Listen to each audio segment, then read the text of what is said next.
What if your next team member holds the power to transform your vision? Or maybe to quietly undermine everything you've painstakingly built? That's not just a dramatic thought, is it? It's a critical reality in today's demanding world. It really is. With finite resources, sky-high expectations, simply welcoming anyone who's willing to join, well, it isn't just a missed opportunity, it's a significant liability. That's a powerful way to frame it. You see too many leaders, whether in a thriving nonprofit, a fast-paced corporate team, or maybe a growing ministry, fall into what feels like an open door trap. Right. Hoping sheer numbers or enthusiasm alone will bring success. Exactly. But as we've explored, who you build with can absolutely define, well, your team's destiny. So let's really lean into this. Our deep dive today is about flipping that conventional wisdom, on its head. Okay. Instead of just filling seats, we're going to explore how you can select team members with, the precision of a master architect. Choosing not only for skill, yeah, but for profound alignment. Exactly. And this isn't just a subtle tweak to your hiring philosophy. It's a fundamental game changer for any team, no matter the context. So our mission for this deep dive is really to equip you with practical tools and insights to do just that. We'll be focusing on discerning a profound blueprint for collaboration through three crucial pillars: calling, character, and contribution. Calling, character, contribution. Yeah. And this framework will help you move beyond simply accepting whoever shows up. It allows you to distinguish between what we call redemptive patience. Okay, what's that again? That's like investing in genuine growth, but with clear boundaries, right? Versus enabling toxicity, tolerating behaviors that slowly erode trust and progress. That distinction is so important. Enabling toxicity. That sounds dangerous. It is. Ultimately, it's about building teams that truly drive your vision forward, not simply occupy space. Okay, let's start then by unpacking the peril of that open-door approach you mentioned. This is where leaders, often with the best intentions, welcome anyone who's willing, hoping that sheer numbers translate to momentum. But what we consistently see is how this approach can subtly but, effectively sabotage a vision. How so? Well, it leads to stalled momentum, fractured trust, and resources. Your time, your energy, finances simply draining away. Wow. It's a widespread problem because on the surface, it feels inclusive, optimistic even. Sure, yeah. More hands make light work, or so they say. Right. But it often sacrifices long-term health for the illusion of short-term progress. I was struck by a story that highlights this perfectly. Yeah. Imagine this ministry, let's call it Grace Ministries, mid-sized. Okay. They brought on a dynamic speaker, a real rock star, instantly boosted event attendance. Huge win, right? On paper. Sounds great initially. But behind the scenes, this individual had a pattern of ethical lapses, a disregard for team processes. There's the catch. Exactly. So instead of celebrating growth, the internal team struggled with discord, distrust, and eventually it led to a really painful split. And what stands out there is how those immediate flashy gains from, external talent can mask a deep internal vulnerability. Yeah, the success kind of hid the problems. Right. The external success concealed a foundational issue that eventually led to collapse. It's a powerful reminder, isn't it, to look beyond outward appearances and that initial excitement. And why does this matter so much today? I mean, we're navigating these modern challenges like widespread volunteer fatigue. Burnout is real. Constant digital distractions, increasingly complex community needs. These demand teams that are resilient, truly self-motivated, and deeply aligned with the vision. Absolutely. If you overlook those underlying dynamics, your initiatives risk sputtering out, or worse, splintering completely. So it really raises an important question for you, as a leader listening right now. Are you building a dream team, or maybe inadvertently creating a liability? Yeah, the dynamics of leading are shifting incredibly fast. Having the right people isn't optional anymore. The cost of tolerating toxic behavior, never been higher. And the rewards for getting it right. Exactly. The rewards for strategic selection are never more compelling, especially as, remote work amplifies accountability challenges and a new generation prioritizes purpose beyond just a role. That's a great point about purpose. So strategic selection now means safeguarding team well-being just as much as securing skill sets. Which brings us nicely to this idea you mentioned, the master architect's blueprint. Right. The sources we looked at use this powerful biblical metaphor, God as the supreme builder. Yeah, from the very beginning, let there be light, all the way to the New Jerusalem in Revelation, there's this consistent portrayal of a divine architect at work. And what's fascinating is that every significant building we see in Scripture, whether it's the wilderness tabernacle or the magnificent temple, or even a community itself, it's only as solid as the materials and the labor invested. The principle is crystal clear. Who you build with matters just as much as what you build. God's act of creation wasn't just a solo job, it was an invitation to partnership. That's a core principle, isn't it? This divine blueprint for collaboration is truly evident throughout Scripture. It is. Think about Genesis, where God invites Adam to partner in stewardship by naming the creatures. That's collaboration. A collaborative act of ordering the world. Yeah. Then you see the intricate building of the tabernacle, specifically calling out Bezalel and Oholiab in Exodus 31. Right, naming them specifically. And later, Solomon's temple, which relied on skilled craftsmen from Tyre, mentioned in 1 Kings. So these examples illustrate how divine construction consistently relies on diverse, skilled, and, importantly, spirit-empowered individuals. Yeah, each contributing unique gifts, but all under a sovereign design. It's a collaborative model right from the start of sacred history. And then the New Testament kind of crystallizes this blueprint in a really personal way. How so? Well, Christ himself is described as the chief cornerstone. Ephesians 2, 1 Peter 2 mention this. The foundation, okay. And we, as believers, are envisioned as living stones being built into a spiritual house. Living stones. I like that image. It's like how a central architectural principle guides the whole building, right? And every individual brick finds its purpose and strength by being connected to that core vision, that cornerstone. And if we connect this to the bigger picture for any team, Paul reminds us that no one can lay any foundation other than the one already laid, which is Jesus Christ. So every healthy team, whether its mission is overtly spiritual or secular, finds its ultimate unity and direction when its purpose is anchored in something foundational, something unwavering. Aligning diverse stones into one cohesive body. Exactly. That's a powerful image. Okay, let's dig into our first pillar then. Calling God's invitation, not human aspiration. Right. This one's huge. It's so easy to mistake ambition for true purpose, isn't it? Oh, absolutely. But what we found is that calling, biblically speaking, isn't about our personal desires or what we choose. It's God's sovereign invitation. It's a specific divine appointment for a task. A divine appointment. Okay, so how does that show up? Well, it's often evidenced by things like a persistent holy unrest, a deep burden for a particular need. Like something you just can't shake. Exactly. Or remarkable persistence despite significant opposition. Or maybe a fruitfulness that just seems to defy natural explanation. And this isn't just for pastors or ministry leaders, right? Not at all. It's about finding that deep internal drive and sense of purpose in any individual, making sure their personal why aligns with the team's what.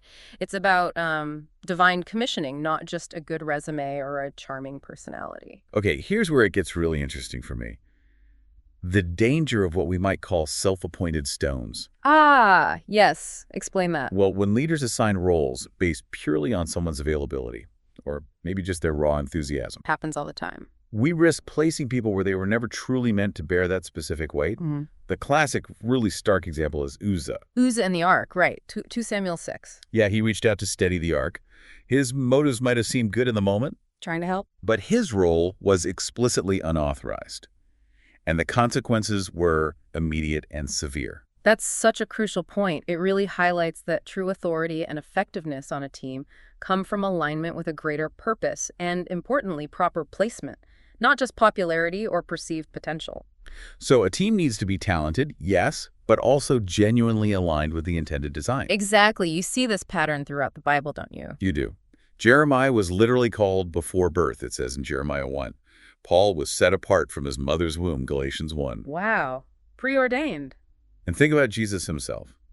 He spent the entire night in prayer before choosing the 12 apostles. Luke 6 tells us that. An entire night. That's serious discernment. This wasn't about convenience. It was deep spiritual discernment, a profound act of selection. So this raises some really important discernment questions for you, the leader listening.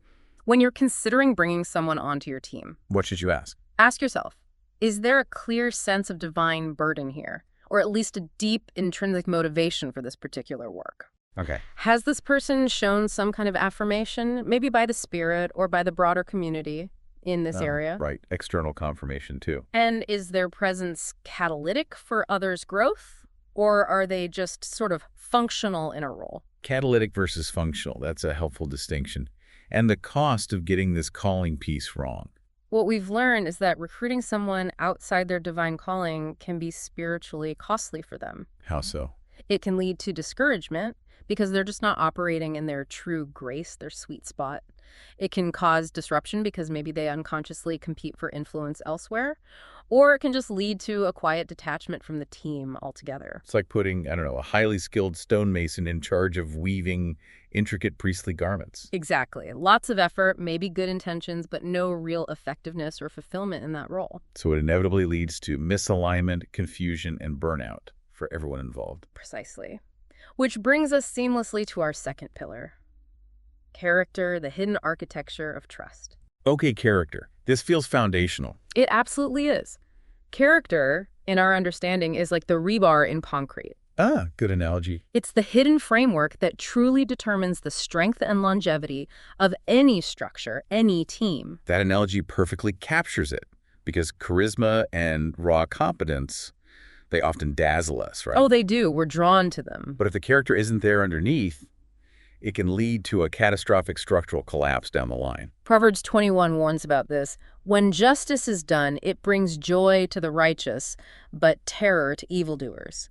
It reminds us that a lack of integrity within a team, even if hidden, can create an environment of fear and distrust. And the biblical foundation for prioritizing character is incredibly strong, isn't it? It really is. Paul consistently emphasized character as the primary prerequisite for early church leaders. You see it in Acts 6, 1 Timothy 3, Titus 1. What kinds of things did he focus on? Qualities like reputation, what do people say about them, spiritual fullness, practical wisdom. It wasn't just about ability then. Not at all. Think about David. He was shaped for kingship out in the wilderness. His character was rigorously tested before he ever wore a crown. Right, the shepherdese years. Contrast that with Saul. He looked the part, had charisma, seemed like a leader, but ultimately lacked that moral fortitude, and it led to his downfall. So how is this crucial character revealed? Because it's not always obvious up front. That's the challenge. We found it's often a slow fruit. It's revealed gradually and especially under duress, under pressure. How so? Give me an example. You see it in how someone responds to correction. Do they get defensive or are they teachable? How do they treat those with no power or influence? That's a big tell. Yeah, the waiter test kind of thing. Exactly. And crucially, their private choices when no one else is watching. Luke 16 reminds us, whoever is faithful with little will also be faithful with much. That's sobering. And the perils of overlooking character are immense. Huge. Our sources highlight what they call the narrative of drift. Narrative of drift. Yeah, using Demas as an example. From 2 Timothy 4, he deserted Paul. But it wasn't necessarily due to some scandalous failure. It was due to misplaced affections, loving the present world too much. So it's a slow fade, not a sudden break. Exactly. It shows not all departures are sudden blow-ups. Sometimes it's a slow erosion of loyalty, of commitment. Which connects back to that idea of toxic inclusion you mentioned earlier. Right, where maybe brilliance in execution, someone's really good at their job, is tolerated despite the fact that they're sowing disunity or manipulation behind the scenes. That's precisely what we mean by enabling toxicity, isn't it? Tolerating that behavior that slowly eats away at the foundation. As opposed to redemptive patience, which would involve clear boundaries, accountability, and a genuine commitment to helping that person transform if possible. And the ultimate result of that toxic inclusion, of enabling that toxicity. It fundamentally undermines morale. It erodes trust throughout the entire team, it weakens the organizational culture, and ultimately, it damages your collective witness, whatever your mission is. It's a slow bleed, but it can be lethal to a team's health. So how do we get better at seeing this? Well, to help address this, we found a practical concept helpful. Think of it as a maturity and ministry tracker, or maybe just a character development tracker if ministry isn't your context. Okay, like a compass. Yeah, exactly. A compass for assessing character formation over time. It could include indicators like integrity. Do their words match their actions? Humility. Can they admit mistakes? Resilience. How do they bounce back from setbacks? What else? Conflict resolution skills, do they escalate or de-escalate? Accountability, do they welcome it? consistent spiritual disciplines, if applicable, demonstrated past fruit, what's their track record, and maybe most importantly, effective teamwork, do they build others up? So it's about discerning who someone is becoming, not just ticking off skills they currently possess. Precisely. It's a developmental perspective. Okay, that leads us perfectly into the third pillar: contribution, fit, function, and faithfulness. Right. And this isn't just about being busy or having a warm body filling a role. We've all seen busy people who aren't actually effective. Exactly. It's about doing the right thing in the right place with the right people at the right time.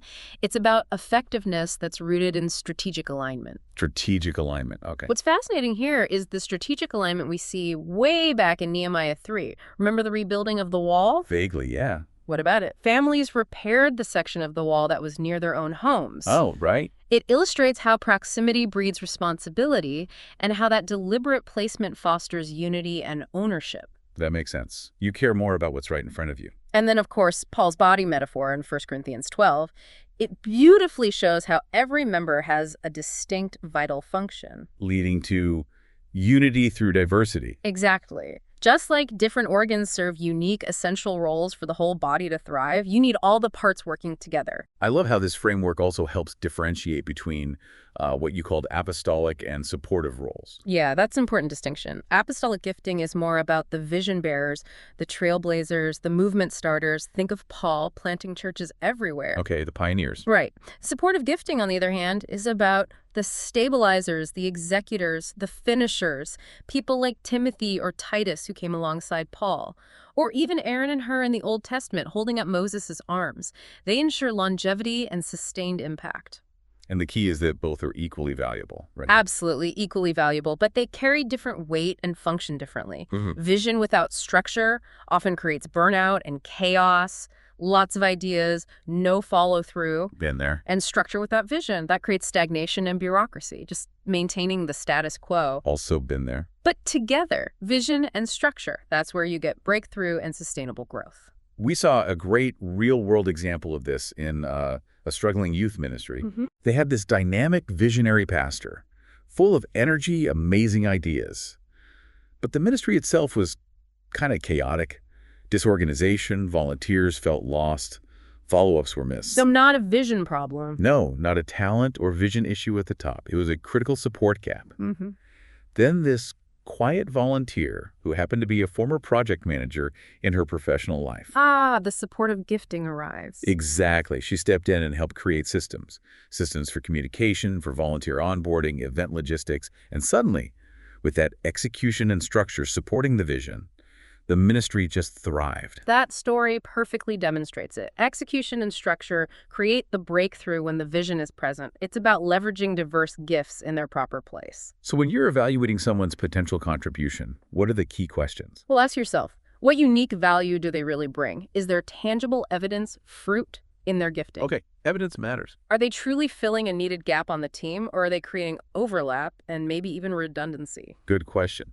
Making sure it's the right fit. And here's a crucial one. Do they multiply what they contribute by equipping others? Or are they kind of a single point of failure where if they leave, everything falls apart? Ooh, the multiplication factor. That's key for sustainability. Definitely.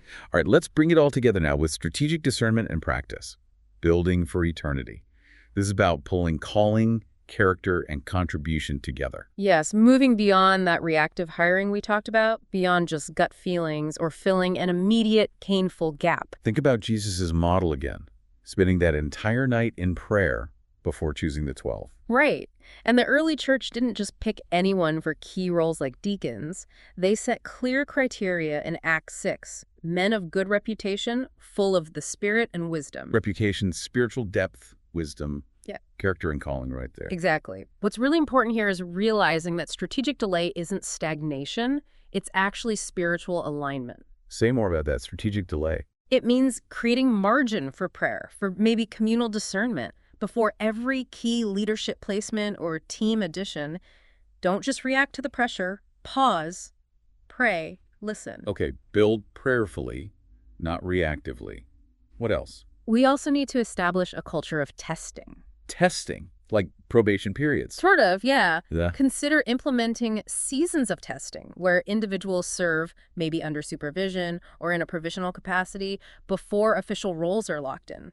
Paul actually advised Timothy on this in 1 Timothy 5. What does that accomplish?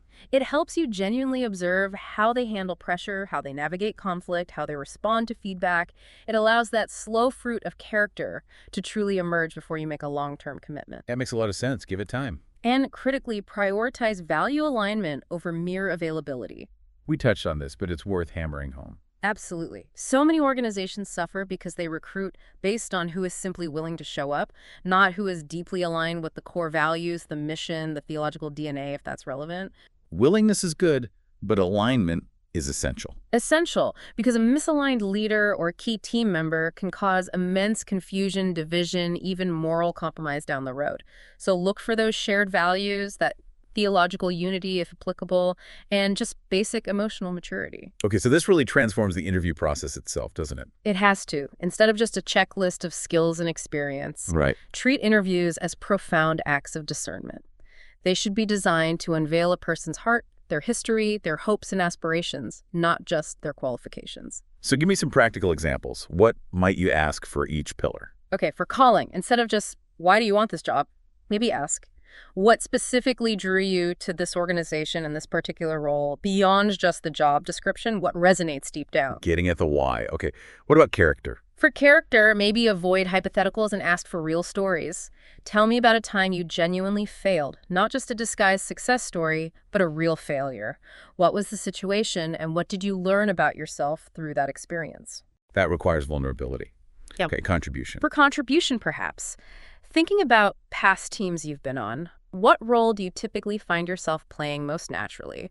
Are you often the initiator who gets things started, the executor who gets things done, or more of a crucial supporter who helps others succeed? Those questions definitely go deeper than the standard interview fare. They help unveil the true story embedded in a person's journey, not just their polished resume bullet points. And the cost of getting it wrong. We keep coming back to this because it's serious. It is incredibly high. Those biblical cautionary tales, King Saul's tragic reign, constantly disobeying, Right. or even Ananias and Sapphira in Acts 5 pretending alignment they didn't have. They emphasize that wrong placements, wrong people in the wrong seats can genuinely derail divine purpose and cause deep damage. Not just to the team's mission, but to individuals, to souls. Wow. Okay, so wrapping this up, what does all of this mean for you, for the leader listening, for your team? Well, in essence, it boils down to remembering those three pillars. First, calling precedes capability. Don't rush placement. Take the time to discern that genuine divine appointment or that profound inherent sense of purpose. Okay, calling first. Second, character sustains contribution. Talent can be seasonal, flashy, but integrity and moral fortitude, those are timeless. They're the bedrock. Character sustains. Got it. And third, contribution must align with both calling and community. Avoid misplacement by carefully stewarding each person's unique gifts within the larger vision and the needs of the team. Fit matters. Calling precedes capability. Character sustains contribution. Contribution must align. It's a great summary. And remember, the stewardship of your team is, well, sacred work. Yeah. Your teams aren't just tools or resources on a spreadsheet. Exactly. They're living, breathing entities. You might even say temples in progress, borrowing that biblical language. You are co-laborers with a master architect and trusted to select, to shape, and to unite these living stones into something truly lasting. So the final challenge for everyone listening. What keeps you from pausing, truly pausing, and asking that crucial question before the next hire, the next volunteer placement? Is this truly who I'm meant to build with? Is this who God is asking me to build with? That requires courage to pause like that. It does, because your team-building decisions ultimately reflect one of two things.